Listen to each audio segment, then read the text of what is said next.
Don't ever go behind my back again, you hear me? Franklin's lost. One of the greatest tragedies of my life. Do exactly what I tell you. You cannot trust the CIA. How do you plead? We will figure this out. Could you come back, please? If I want to tear it all down, then that's what I'm gonna do. She sacrificed herself to keep you safe. What's happening, life gainers? Lamont, Tyson back in the building, trying to get back on my YouTube track. Oh boy, this is going to be my episode 10 finale, season 6 Snowfall trailer breakdown. But I got to give you guys my thoughts on the climax of last night's show, Cissy shooting Teddy. There's people saying that climax was so good it'd be better than a Menage a 3 with Nicki Minaj, Halle Bailey, and Chloe Bailey. Halle Berry, excuse me. I ain't gonna go that damn far. It wasn't that damn good, hell. But it was good. But some of us seen that coming. And if you guys been following my channel for this season, you know I predicted that Cissy would be the one to kill Teddy because it'd only be poetic justice. And that's what she did. And I'm going to break down a little bit of that, and then we'll do the trailer. If you're finding me for the first time, please subscribe to the channel. Follow me on Instagram, Twitter, the TikTok. Download the podcast.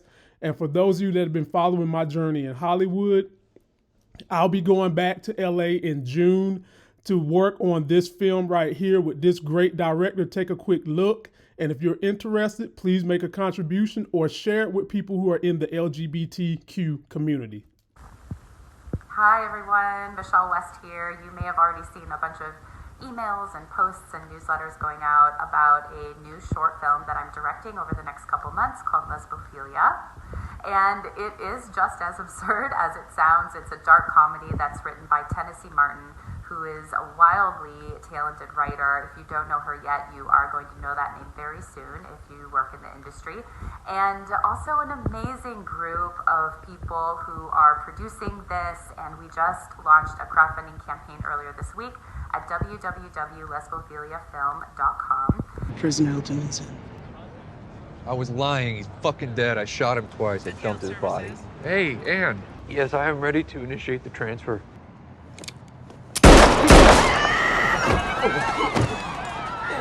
No, Teddy, hey, Teddy, oh, fuck. Teddy, he's still here. Yeah, the password. Teddy, say the fucking word. Hey, fuck. Ladies and gentlemen, let's talk about Cissy real quick. Some of y'all got happy because y'all thought Alton was coming back. I knew that MFer was dead from jump. And the minute Teddy said to Cissy he's effing dead, and then he was going to be all indignant about it, everybody and their mama knew that was it. The only thing was I didn't know Cissy kept a little piece on her. And y'all see that little golden piece? And did y'all see the look on Franklin's face when he thought Teddy was going to say that password right before he died? That shit broke my heart, man. That shit broke my heart. And I'm hoping somehow, some way that this finale is going to be about 2 hours, because there's still a whole lot of story we need to kind of sew up. And considering what Cissy did, I would say what Cissy did at this point was not as much about the revenge for Alton, because she had already told Teddy she didn't care. I think this was more about her son and her doing what she felt like needed to be done to protect her son. Because I do think Franklin was making a mistake by letting Teddy live. And at the end of the day, we can't forget that Alton, in the beginning with Cissy, he was a deadbeat. He was a bum. And then he comes back into her life, works his black girl magic, and was back in her good graces. But I think this was all about her son. It did my heart well to see Gustavo get a happy ending. And I hope that that happy ending remains. But we know that the DEA is still probably wanting to know where the hell he's at. And for all we know, they might take this final episode and go after that ass. But ladies and gentlemen, let's catch the trailer for episode 10, then we'll pick it apart. Don't ever go behind my back again, you hear me? Franklin's lost. One of the greatest tragedies of my life. Do exactly what I tell you. You cannot trust the CIA. How do you plead? We will figure this out. Could you come back, please? If I want to tear it all down, then that's what I'm going to do. She sacrificed herself to keep you safe. All right, my people, in the very beginning, we see Franklin talking to V. And damn if he ain't pulling a Ike and Tina and choking her ass. And he's saying, don't you ever go behind my back again. Little trouble in paradise, people. What did she do behind his back? Did she go and have a conversation with Cissy? And he's upset about that. Did she call Cassandra back in? Because, ladies and gentlemen, I don't think we done with her mama. What in the hell did V do that this boy feel like he got to choke her? And I think that we got to give Cassandra her flowers. She warned V about men like Franklin. She warned him, but she ain't want to listen. And now you got him putting hands on her because this boy has completely lost his mind. Then we hear the voice of Cissy saying, Franklin is lost. One of the greatest tragedies of my life. And she's talking to someone, ladies and gentlemen, as she's in prison. I'm thinking she's probably talking to either Wanda, but most likely Leon, because he's kind of been the peacemaker and Leon respects her like she's his mother. And golly, man, I'm hoping Leon survive.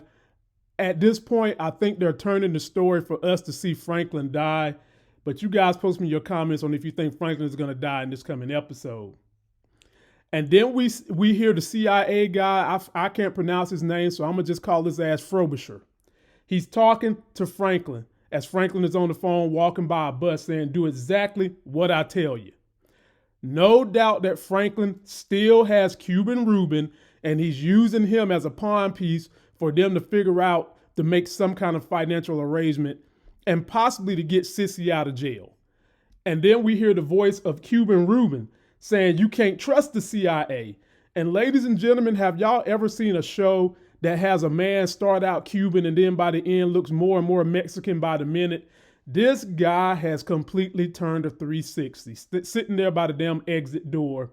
And what's going to happen to him? Is he going to be the pawn? Is he going to die? Post your comments, y'all. Y'all let me know what you think. Then we got Cissy in the courtroom, and we hear a judge saying, how do you plead? And then they scroll through a picture. They got her looking straight up like Aunt Jemima. And I used to eat that syrup before I was dieting. And I'm wondering, is she going to plead guilty or not guilty? What is she going to do? Is she going to be on her black militant role in this scene? How is it going to go down? And then, ladies and gentlemen, we see the DEA. Now, mind you, the DEA is after Oso, and they also are after Louis. And it looks like they might be hot on the trail somewhere Louis is at. You see the logo on the front of this hood. I think that was the car that Buckshot Buckley was driving. And he probably, he mad now, boy. This dude, he asked for what his ass got, okay? He talked about he had to piss only to get out the car and take a hit of that crack. Boy, he deserved to get what he got. And then we see, looks like he's walking through a bank. Maybe he's on the verge of getting his money. And then we see a rolling wheel. Maybe that is Louie, because we're not done with her story. But as we see that wheel, we hear V saying, come on back. We'll figure this out. But come back, please. And then they show Franklin driving the car. And then they show V looking at him like, bruh, listen to me.